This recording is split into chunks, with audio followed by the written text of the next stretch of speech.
Welcome everybody to the Peter Huessy event. Today we are welcoming Frank Miller, and we here are NIDS, are the National Institute for Deterrence Studies for short, and our motto is Think Deterrence. We are a 501c3 think tank, and our focus is on deterrence, and we promote this focus through our weekly podcast, the NIDS View and NIDS Knowledge, and our journal, the Global Security Review. We also have, besides these virtual events, we have in-person events here in DC and elsewhere. For our next one, our next Peter Huessy event will be on May 17 at 2 p.m. This is a commentary on the Strategic Posture Commission report with Madam Ambassador Rose Gottemoeller. And then on May 24th, we have Strategic Deterrence in the Age of TikTok with Dr. Rob Spalding, retired Brigadier General from the U.S. Air Force. We are very happy to have senior fellow Peter Huessy as a part of our organization, and he's the host of these Huessy seminars, and he brings a wealth of knowledge and connections, insight to our organization. And before Peter introduces our speaker, I would like to encourage anyone in our audience, if you would DM me, I can give you the mic, I can give you your camera, and that way you may ask your question directly to our speaker. If that way we can see more people and have more interaction here. All right, thank you. And now over to you, Peter. Thank you very much, Alex. And I want to welcome Frank Miller, who is a former top official in the Office of Secretary of Defense. Then in the White House, he is a principal at the Scowcroft Group, and he's been a longtime associate that I've known, I guess, almost for over 4 decades now. I do want to say something parenthetic, that this seminar series started in 1983 at the encouragement of Bud McFarland, who said we were getting waxed in public diplomacy, which we were. And it was started to give a view of nuclear deterrence overall and modernization and the way the world was, and bring in both Democrats, Republicans, professionals in the military and in the civilian business, which we have done since, as I said, 1983. We're somewhere around 1,200 or more seminars. And Frank Miller has been one of my speakers almost every year for the last couple decades, certainly. And I do want to say something in praise of an old dear friend of mine, Sam Nunn. When I went to Senator Nunn and asked him, should I continue the seminar series after the end of the Cold War, he said, Russia, China, Iran, and North Korea will all be not only around, but causing trouble. And he said, continue your series, and I will be your first speaker. And he also was always the last speaker in the end of July. So it's an honor, Frank, to have you here, continuing this tradition of trying to get a view of where does the United States stand in terms of strategic posture, which is, you were on the commission that issued a report in October, which I know you're going to talk about a little. So over to you, Frank. And again, on behalf of NIDS, thank you so much for taking the time to come speak to us. Well, Peter, thank you so very much, and NIDS for inviting me to speak this morning. And Peter, it's been a pleasure and an honor to be part of your series these many decades. I think you're doing an enormous national service. So I want to start this morning with a global tour d'horizon, if you will. So think about this. There's an autocratic dictator in Europe who's fiercely driven by revenge to redress what he perceives as former wrongs. He wants to restore his country's greatness. He wants to expand its borders. At a minimum, he wants to encompass those lands where the residents speak his mother tongue. He's placed his economy on a war footing, and he's outproducing Western allies. He regularly threatens his neighbors, seeking to intimidate them into submitting to his demands, and he believes the West will not fight due to the domestic disagreements over foreign military adventures. And in the Far East, a similar expansion-minded clique desires domination of its entire region. It seeks to restore former glory and to take revenge against perceived humiliations. It's concerned about natural resources, and it's laid claims to resource-rich regions of its neighbors. It's producing vast quantities of advanced military equipment, and it believes the democracies will not fight. So I ask all of you, rhetorically, I guess, does this sound familiar? But it's not what you think I'm talking about, because I'm describing the late 1930s. And think about how that turned out. Now, consider the fact that today, as in the late 1930s, we are confronted by an eerily similar situation, except this time our potential enemies also have nuclear weapons. That is one of the principal conclusions of the congressionally mandated Strategic Posture Commission. We face two potential nuclear peer enemies, and we must be prepared to deter and, if necessary, defeat each or both. We must be prepared to deal with simultaneous aggression, whether it is planned or opportunistic.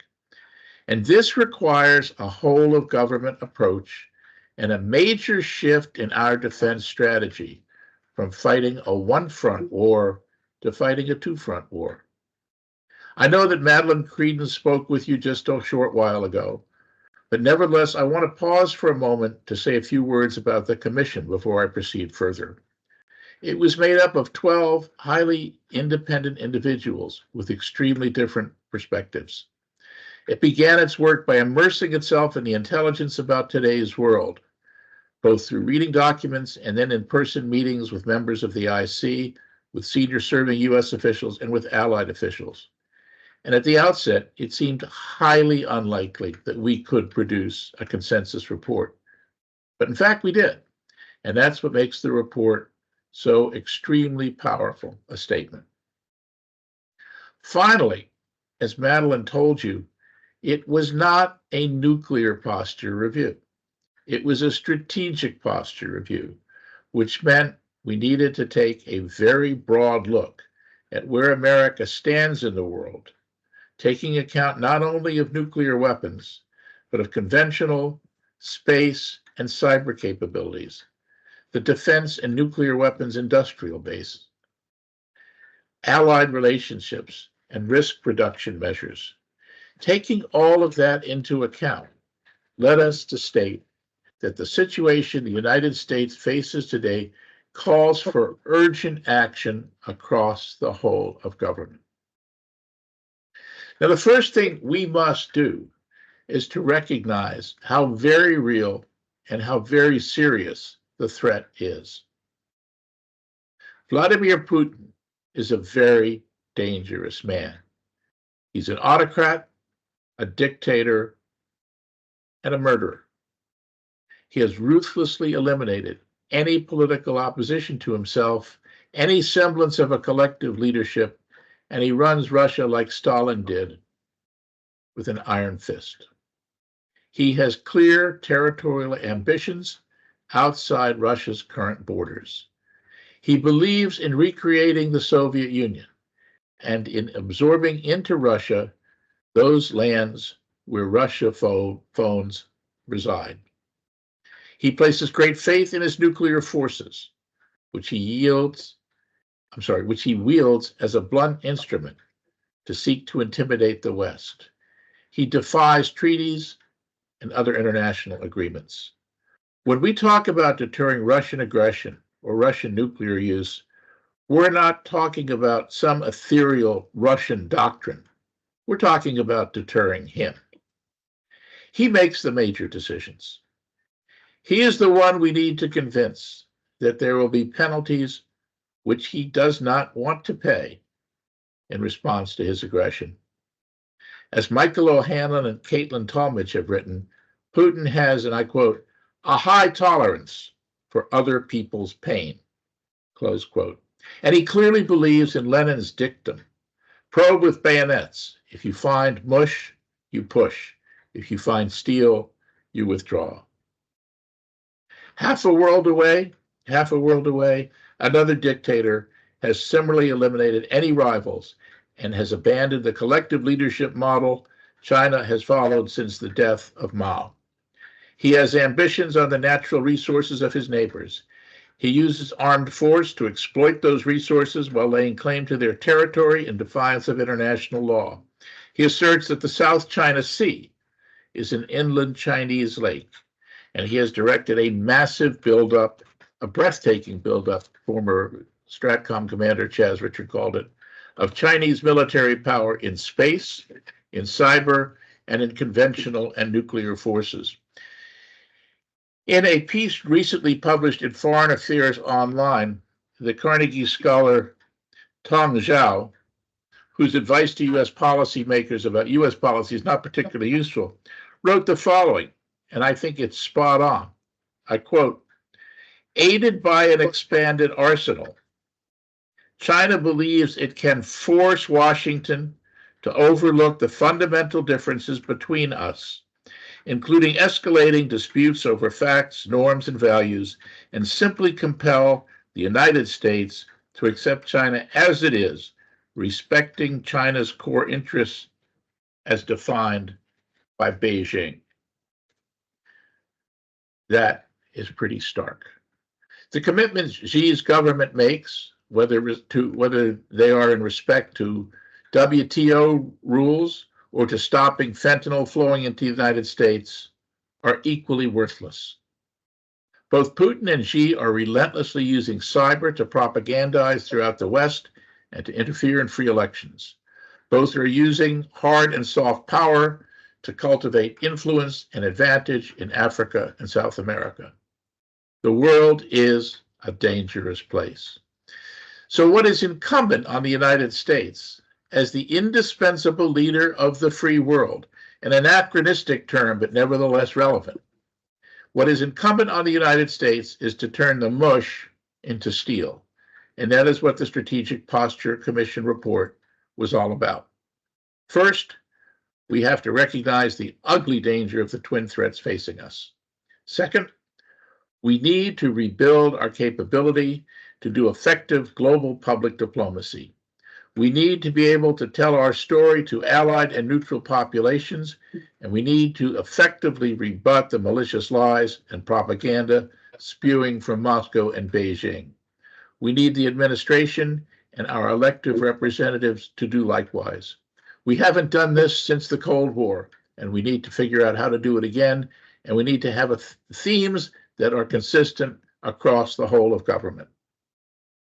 The third thing we need to do is to strengthen our conventional forces, to reduce the amount of time it takes to get new technologies into the field. We need to concentrate on key enablers and systems which are directly relevant to the two-front threat. This means getting the Air Force to increase the size of its tanker force, something it has been unwilling to do for the past 3.5 years while it chases a new system which might be available in the 2040s. We need to move rapidly to expedite the fielding of the hypersonic conventional prompt strike system, a subject raised Tuesday, in the Navy posture hearings by Congressman Lamborn.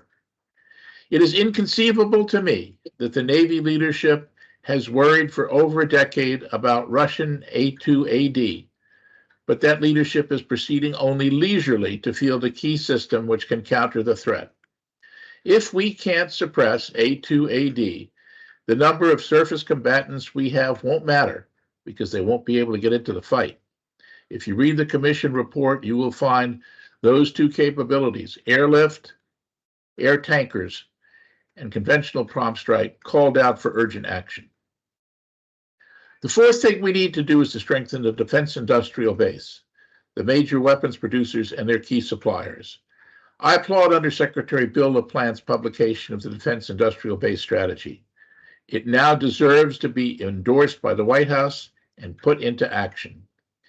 The Navy posture hearing underscored the need to increase the production rate of submarines and surface combatants. The war in Ukraine has given us key insights into the volume of conventional munitions which will be needed in a future conflict. The industrial base needs to gear up to start producing more ammunition, torpedoes, missiles, and other ordnance. And if this is to be sustainable, the government must be a better customer, not treating industry as if it were a water tap to be turned on and off on whim, but to guarantee long-term contracts which allow industry to invest in new facilities and a stabilized workforce.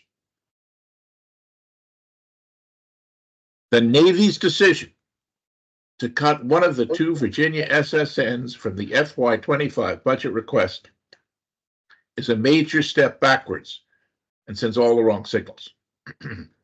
As the Commission noted, this same philosophy applies to the nuclear weapons production base, a key element of our deterrent, which has been starved and ignored for decades, resulting in critical work still being performed in aging and crumbling facilities, some of which date to the 1950s. Fifth, we need to understand that for Moscow and Beijing, space and cyber are battlegrounds. They're not pristine. This makes it incumbent upon us to develop and deploy advanced offensive and defensive systems to deter aggression in those two critical areas.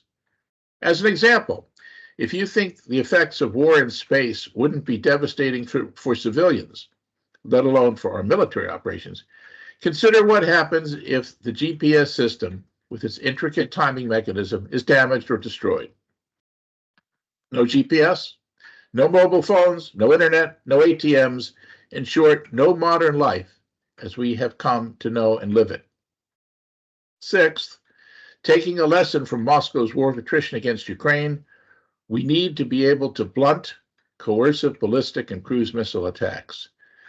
This requires a break with decades-long policy in order to create and deploy advanced integrated air and missile defenses in the United States to deter and defeat coercive attacks from Russia and China.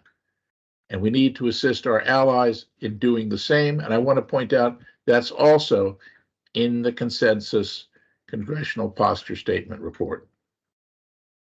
Seventh, we need to recognize that the Nuclear Deterrent Modernization Program, designed in 2010 and 2011 to meet the threat of those years, is insufficient to meet the threat of two nuclear peers. In this regard, the Commission endorsed the triad and stated that the current program of record is necessary but not sufficient, and that in the out years, additional Columbia-class SSBNs, B-21s, and LRSO would be needed. The commissioners were extremely concerned that replacement programs would run late. And as you know, with regard to Sentinel and the new SSBN, since the report was issued, that is coming true. With the new programs running late and the possibility that some existing platforms might have to be retired early, could create a warhead deterrent gap. And the Commission recommended a series of corrective steps to address this. The Commission did not take a position on whether the U.S. nuclear arsenal needs to be expanded to be able credibly to deter Putin and Xi simultaneously, but I will personally. In my personal judgment, the 1550 weapon New START force is insufficient to hold at risk what Putin and Xi value most. I don't believe a major expansion of the force is needed, but I do believe it needs to grow modestly and soon. The administration needs to come to grips with this quickly. The Commission did agree, however, that our regional nuclear posture, vital to reassuring allies and deterring aggression against them, is not sufficient, and it called on the administration to develop and deploy a survivable and flexible system to redress this shortfall. I think I probably need to wrap up in order to have time for questions, so I will give short shrift to two nevertheless extremely important final topics. Allies. We need allies. Yes, we are vital to allies' security, and yes, they are vital to our security. Risk reduction, also known as arms control. Arms control can augment defense and deterrence policies. It is not a substitute for either. The Commission points out that a prerequisite for entering into a nuclear arms control agreement is an understanding of what force level we need for deterrence. Again, that should be an urgent task for this or any future administration. Finally, it's time to ditch the Cold War era notion that a nuclear arms control agreement which limits only intercontinental forces is sufficient.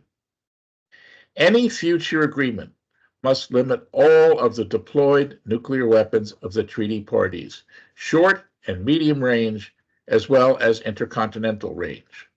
Wars begin in the regions, not across the oceans. That makes it imperative that short and medium range weapons be limited as well.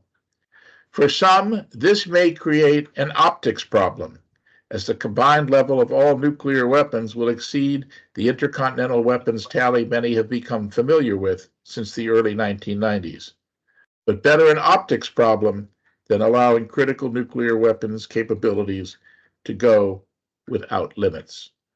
And now, Peter and Alex, I'm ready to take questions. Thank you very much for including me in all of this. Thank you, Frank, very much for your remarks.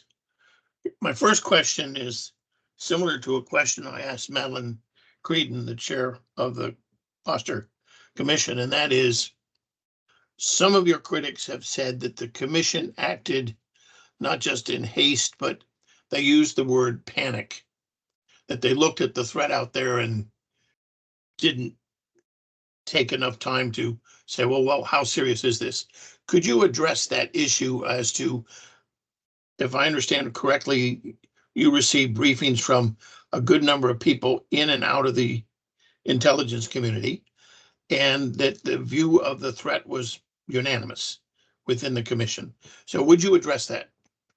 Thanks, Peter. Yes, I heard that when I was listening to Madeline's presentation. I was somewhat startled, stunned, if you will, by the fact that somebody would suggest that. First, to me, panic is something that you do quickly, rapidly, without a great deal of thought. And the commission ran from the summer of 22 through October of 23. So there was a lot of time and thought given to what the commission did, and it didn't move. It didn't move in a panic. Second, as you say, we heard from senior members of the intelligence community, senior policy officials in the U.S. government, senior allied officials, and we gathered all of this information. And I must say, in developments since the commission published its report, the threat situation is only getting worse.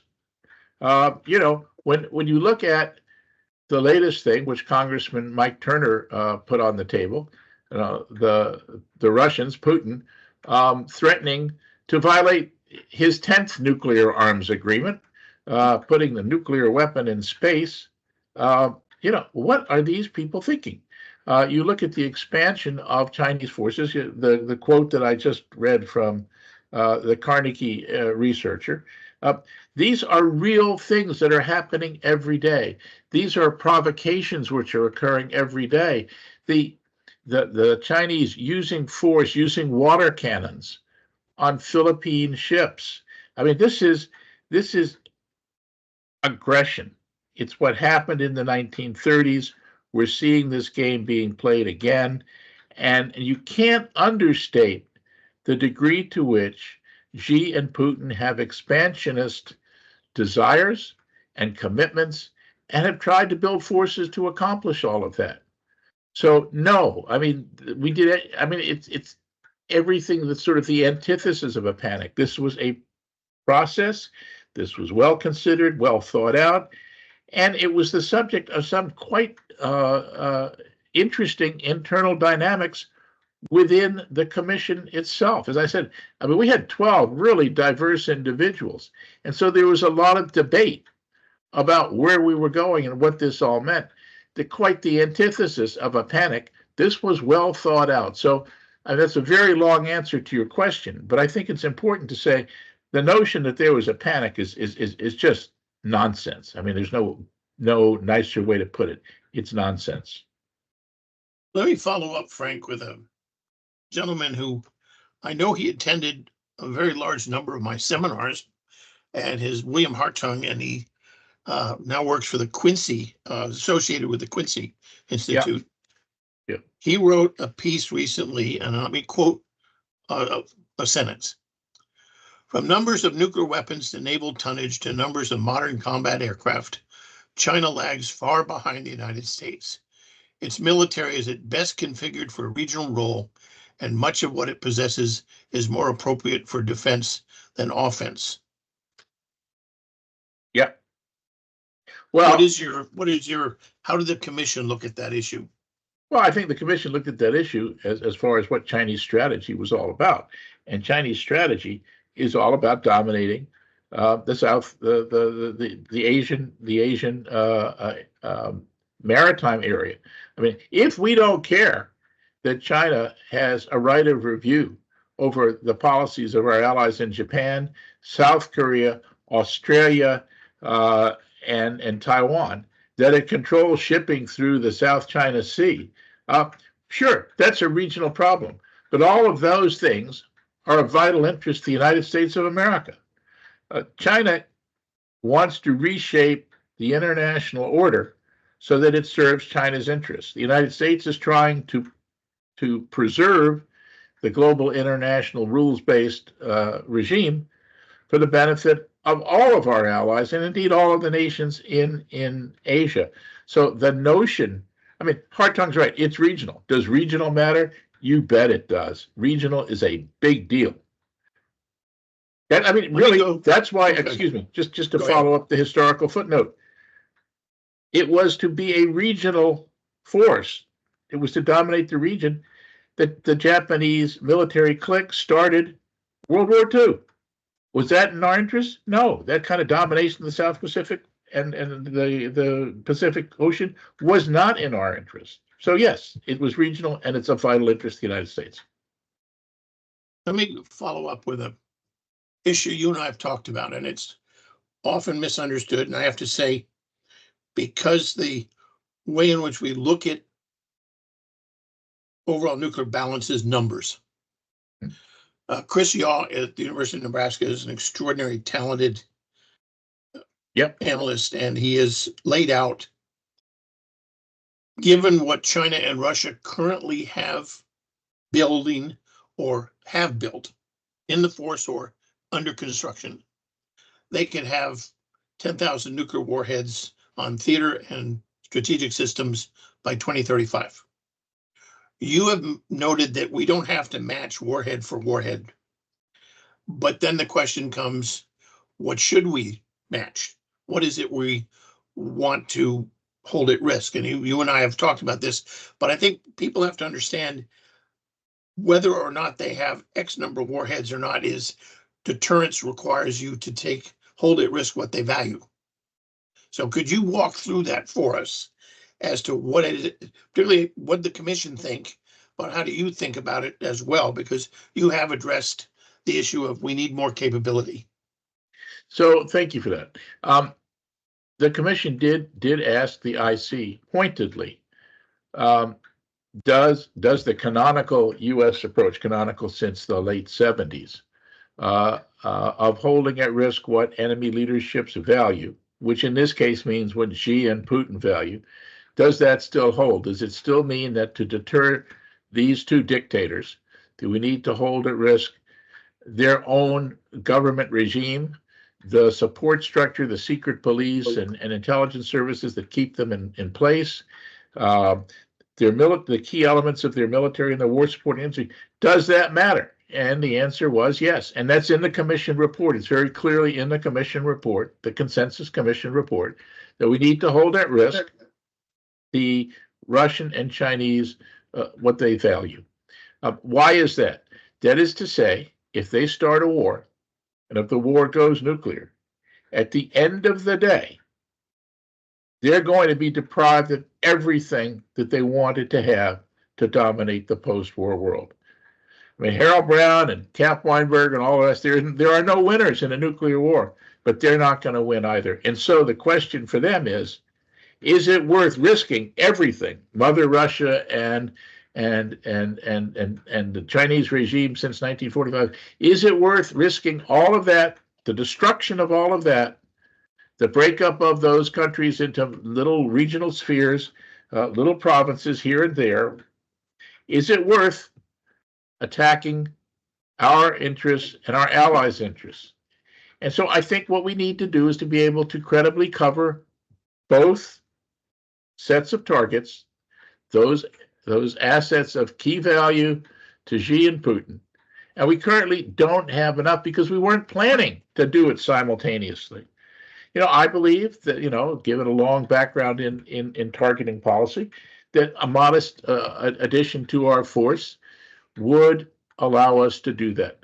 If they want to build 10,000 weapons and they want to make the rubble bounce, I don't care. I want to be able to deter what they value, to get into the heads of Putin and Xi and say, that's not going to work.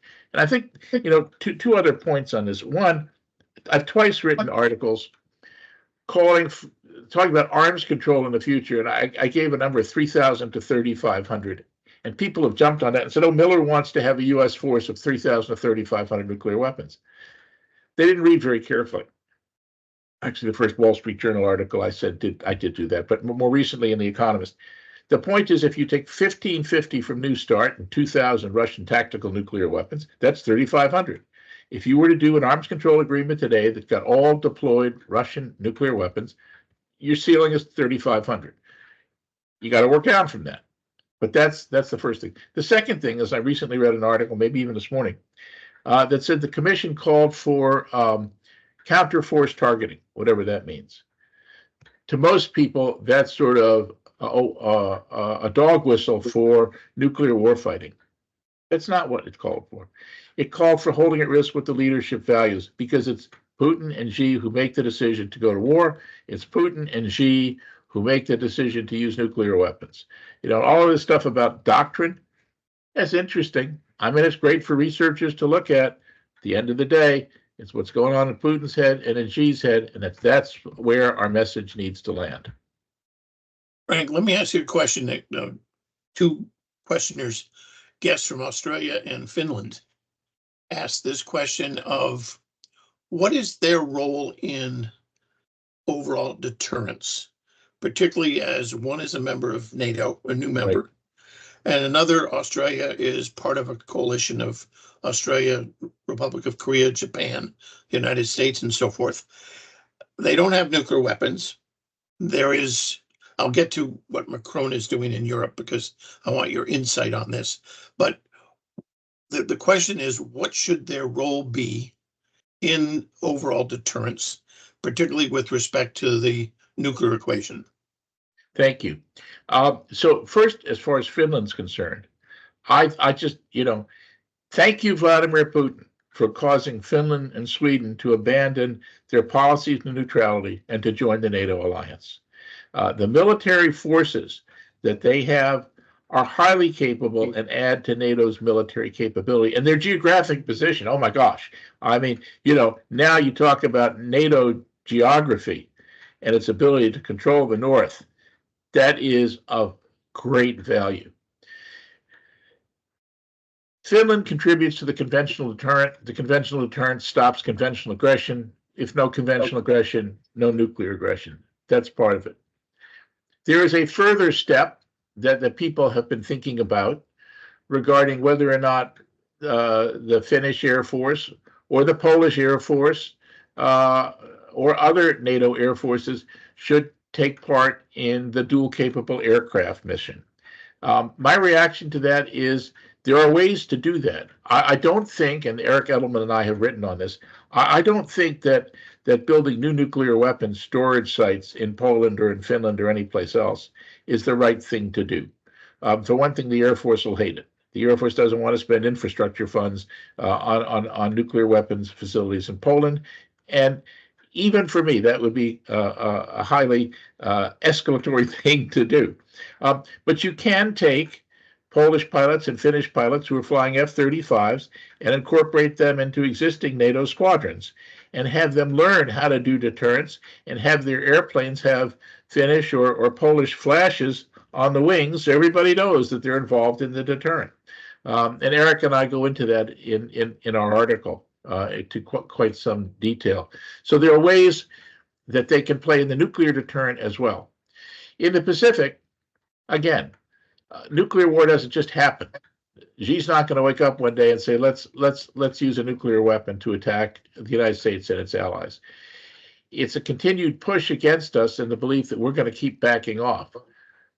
with the role of Australia and Japan and South Korea, with their military capabilities, with what AUKUS is going to bring in Pillar 1 and Pillar 2, our conventional strength in the Pacific is getting ever stronger. It will be stronger. It should give great pause to Xi and whoever succeeds him to consider using military force to attack us and our allies. And so then it becomes a question of U.S. and allied will that we will not be pushed around by Chinese belligerents. So everybody contributes to deterrence. Thank you, Frank. What do you make of the Russian veto of the resolution at the United Nations to prevent the placement of nuclear weapons in orbit?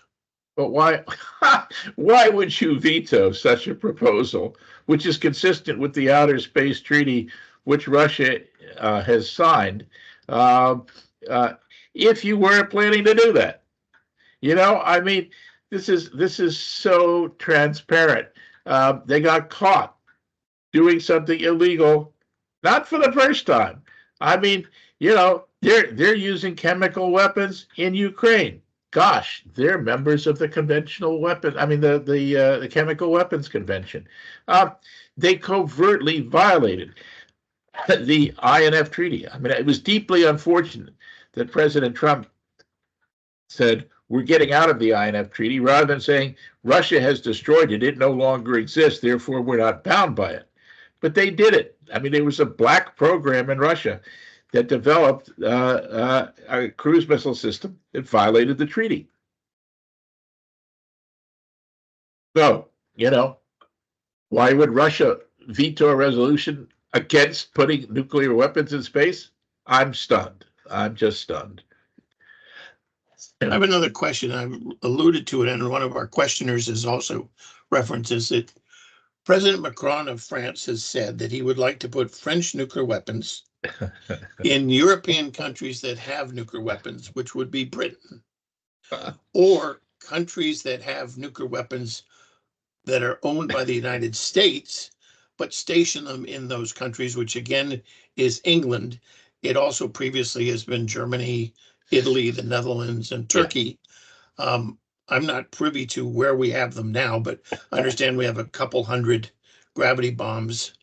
And so what is President Macron up to? And you're a specialist in terms of European extended deterrence, something you have dealt with most of your professional life. So how should we look at this? Wow, you're gonna make me say things that are gonna cause the French to want to take back the medal they gave me 30 years ago. Okay, so if you start from Macron's standpoint, you do the ultra worst case, which is not only that Donald Trump is reelected, but that he follows through on a pledge to withdraw from NATO, leaving Europe on its own. Macron's trying to talk about how to deal with that situation. It's my view. You you can think about hypotheticals. It's best to think about hypotheticals quietly, and you never take action based on hypotheticals until they come about. So, I mean, part of this is don't take counsel in your own fears.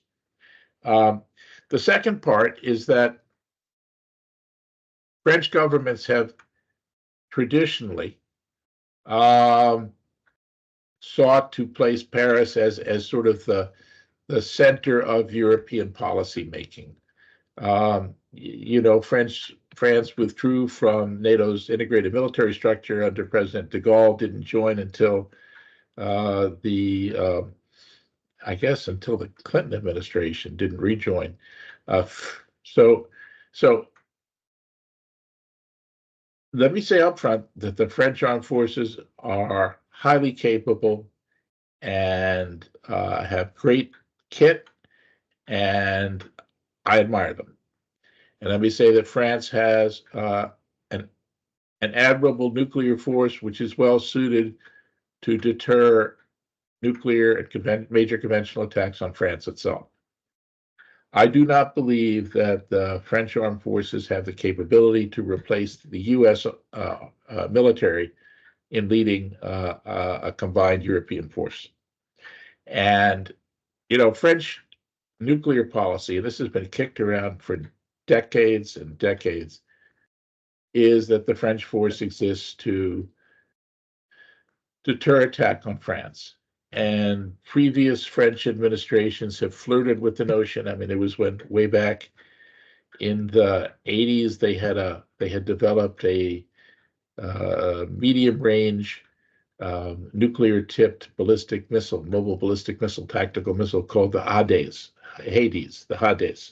And there was talk about deploying it in Germany with joint German-French control. It never happened because there was never a push in the French government to do it. And to extend nuclear deterrence, as talked about by Macron, would mean stationing nuclear weapons on foreign soil, other European countries' soil, which means building bases, and then those countries have to be equipped with French aircraft. Well, that's great for the French aircraft industry, but to make them compatible. I don't see it happening. I do not see France ceding some sort of decision making over its nuclear forces in the manner that Macron has spoken, and I do not believe that it is in the interest of the NATO alliance or of France to try to talk about replacing the United States as the primary guarantor of NATO's security. So for all of those reasons, I don't find it a useful proposition. And I'll point out, and those friends who are listening who are French will know, I've been on this kick for 30 years. NATO has multiple bodies that deal with nuclear policy. The high-level group, which I had the privilege and honor to chair from 96 through 2000. The nuclear planning group ministerial, done at the level of the Secretary of Defense. And France has consistently refused to attend those meetings. It holds itself off from any discussion of combined nuclear planning that the United States and the United Kingdom participate in with other allies. And so, I just don't see this happening. I don't see that it's real. That's, it is what it is. I just don't find it feasible politically or militarily. I'm going to ask you a question that often comes up, and it's particularly in Annie Jacobson's new book, Nuclear War, a Scenario. She advocates no one person should have the ability to launch nuclear weapons for the United States. It's called sole authority. Yeah. The second thing she criticizes is first use, which is related particularly to the extended deterrent in Europe, which I want you to address because Dr. Wolfsheimer has asked a number of questions about how the European deterrent equation is changing. So would you address those two issues? Sure.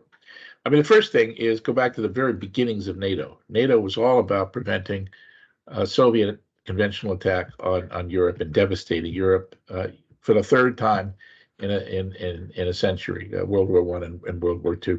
So it started to deter a conventional attack.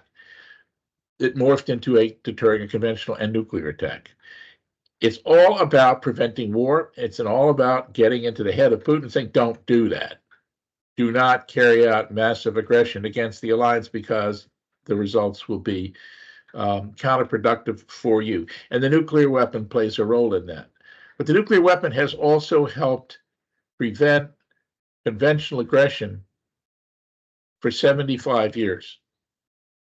That's what NATO's all about.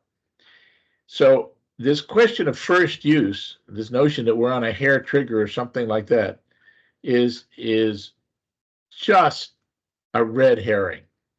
And when we talk about, the Chinese policy, announced policy, averred policy is no first use. The difference between first use and no first use is Xi Jinping saying, shoot, right? It's a 1 second, 2 second difference. As is clear from the reports on Chinese military power and some of the things that are in the Commission report, Chinese forces do have weapons mated to delivery systems. So all it would take would be for Xi to say shoot. So let's get past this facade, this charade that China has a no first use policy. It does not. None of the major nuclear powers have a no first use policy. And if they did, it could change in an instant. The second thing is how does the United States make the decision to use nuclear weapons? Many have argued that because the sole authority rests with a president, that undercuts Congress's role in declaring war. I'm not going to get into that argument. I'm not a constitutional scholar. We've had these arguments before, not referring to nuclear weapons, but we've had them with regard to congressional objections in some cases to use of force. The question that needs to be resolved is, in the event of a surprise attack, which is something that is not likely, but which cannot be discounted, how do you get a decision quickly enough to launch U.S. forces so that they might not be destroyed on the ground, which is a part of deterrence, right? Our deterrent has to and does allow for the case of a surprise enemy attack, which destroys, say, our land-based forces, and still be able to retaliate as best we can.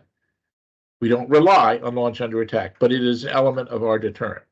And if you were going to convene a conference of decision makers, I mean, reportedly the Russian system that you get has 3 buttons. I'm quite sure that 2 of those buttons, the ones belonging to the defense minister and the chief of the general staff, don't work. Only Putin's works. You know, you have to have some sort of unitary authority. And it's a thorny question. I take nothing away from that. And it's something that would happen in response to a surprise attack.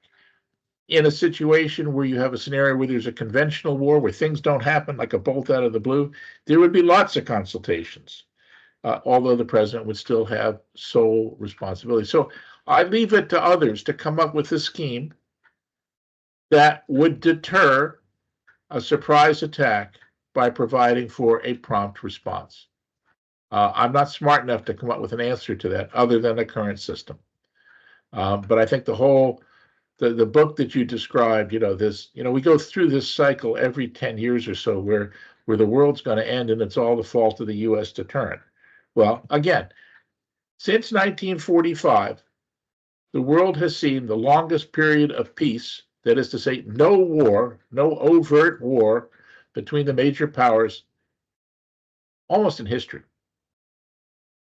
Nuclear weapons have played a part in that by making war too dangerous.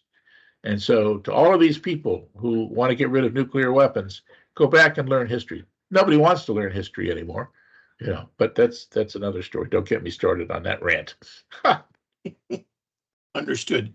I'm going to ask one more question about Miss Jacobson's book because it's part of her scenario, which I'm as puzzled as anybody, but I think she cites, I won't say who she's citing. I don't want to criticize the gentleman, but she says the president only has 6 minutes in which to make a decision once a launch of weapons at us is detected, and that the military will jam up the president to go with what she cites as an automatic response, which is not necessarily all-out nuclear war, because in her scenario, we launched 80 ballistic missiles at North Korea after they launched 2 at us. Well, the physics say that she's wrong. We all know about the time of flight of a ballistic system. It's generally calculated on the order of 20 to 25 minutes. If there's a Russian or a Chinese submarine lurking offshore that has a hypersonic weapon with a nuclear tip, it could be less than 5 minutes. Shame on us if we allow a Russian submarine to be off the U.S. coast that we're not aware of, and here it opens its launch doors and all the rest and allow it to launch. So you can come up with any number of things. You could come up with a scenario where a bomb's been smuggled into Washington and goes off. I can't account for any of that. But the notion that the president has 6 minutes is a fungible thing that she's pulled out. I mean, it's the worst case. It suits her book. She's trying to sell copies. Big deal. But also, Frank, depending on when responding quickly doesn't stop the attack. Doesn't stop the attack. It's a matter of, okay, how soon do you have to go back at the bad guy to stop him from attacking you again? Of course. And there are some people who say, again, U.S. posture, deterrence posture does not rely on launch under attack. It does not. And, there are lots of options. And you'd have to be absolutely certain as to where the launch came from. Was it, say, was it a Chinese launch designed to look like a North Korean launch? We can all play these games. It's lots of fun to play these games, except if you have the responsibility for being an official dealing with these kinds of situations. So there are all sorts of outcomes that are possible. And jumping to the worst case clearly serves her ability to try to sell some books. But a serious person would not take anything that she's written seriously. I have a question with respect to the commission's. I thought the two most interesting things are your endorsement of missile defense. But I'm particularly interested, the commission talks about the coercive use of nuclear weapons, and that Russia and China have decided that is the key to their security strategy, is in a crisis or in a conventional conflict, they will use the threat of use of nuclear weapons in a limited way, but as a coercive way to get America to stand down and to not come to the defense of our allies. Yep. To me, that was the most important point of the commission, but has not gotten as much attention as I believe it should. Could you expand on that finding of the commission? Well, I would go a little further and say, it could even be a conventional ballistic missile. But you see what Russia is doing, what Putin is doing to destroy the infrastructure in Ukraine, critical infrastructure, the electrical system, to say nothing of blowing up schools and hospitals and apartment buildings. And if this is the playbook, if he thinks that by launching a couple of missiles at the United States that take out, say, one of the key facilities we have, and it's one of our weaknesses. There's the number of facilities that produce ammunition for the Army. That would knock us on our heels and say, okay, we can't fight the conventional war because we've lost this critical capability. This is not something that I would put past Putin and his military planners. So because they're using these weapons to try to coerce Ukraine to make the political decision to stop defending itself, this is something we have to take seriously. And a limited missile defense, which doesn't threaten the heart of their deterrent, but which allows us to block those kinds of attacks, is something the commission thought was something we needed to look at very, very carefully. And if we can do it, create and deploy those systems. Well, thank you, Frank. I'm going to turn it now back over to Alex. Okay. And for any final comments about our current schedule and what NIDS is up to. And then, Alex, if you also have a question, please let us know. Our co-founder, Curtis, is attending, but I think he's on a phone call until 11 o'clock, because otherwise, if he is around and wants to ask a question, I'd be happy. Our president, Jim Petrosky, is away this week and was unable to join us. So, Alex, over to you, sir. Okay, thank you very much, Frank and Peter. And if Curtis has anything, he has the ability to access. Here he is. Hey, Curtis. Hey, thanks, Alex. Again, I want to, on behalf of NIDS, Frank, I want to thank you so much for spending some time with us and sharing with us your knowledge and intellect. I always learn. I've got a page full of notes here as I think about these issues. Thank you so much Thank you for being here and for keeping up the good fight, so to speak, the importance of deterrence and what it means to peace and stability around the world. It is a message that we must continue to get out. There's so many more of them that don't like nukes and don't believe in deterrence than there are of us who are trying to support that. So, again, I thank you, and I hope that you will continue and come back and visit with us again, and we would love to host you. And Peter, thanks again for your support. I'd be honored to do that. Thank you, Chris. Appreciate it. Thank you so much. Yeah, Thanks, Alex, let me make one other comment is our June 20th event with Louisiana State University in Shreveport is on schedule. Invites have gone out. If you're interested in attending, please let me know. It is jointly co-sponsored by Louisiana State University, NIDS, and Barksdale Forward. It is the 4th year in a row we have done this event, and it is an all-day assessment of the program of record of the nuclear deterrent. We were asked to do this by our colleagues at Global Strike Command, which are going to be prominent speakers at that event. So please, if you need information, send a note to Alex or myself. And sorry about that, but Alex, back to you, sir. And some good news for the group. We do have a events calendar now on our website. So on the thinkdeterrence.com, I put the link in there. If you go find events and you scroll to the calendar. So from the calendar, you would be able to see some of our upcoming events, including the actual link to join the Teams meeting. Though I do prefer that you would register as you have always been doing, just so we have a record of that. And again, our next two for May are May 17 at 2 p.m. with Rose Gadamoller, and May 24 at also 2 p.m. Dr. Rob Spalding on strategic deterrence in the age of TikTok. I'm not sure what it's going to be about now that TikTok look like it's nearing its end here, but so I'll be interested in that. And hope to see all of you there. And thank you for being here. Thank you again to Frank, to Peter, to Curtis, everyone. And have a wonderful day and weekend. And take care, everybody. Bye-bye. Take care. Thank you. Thank you, sir.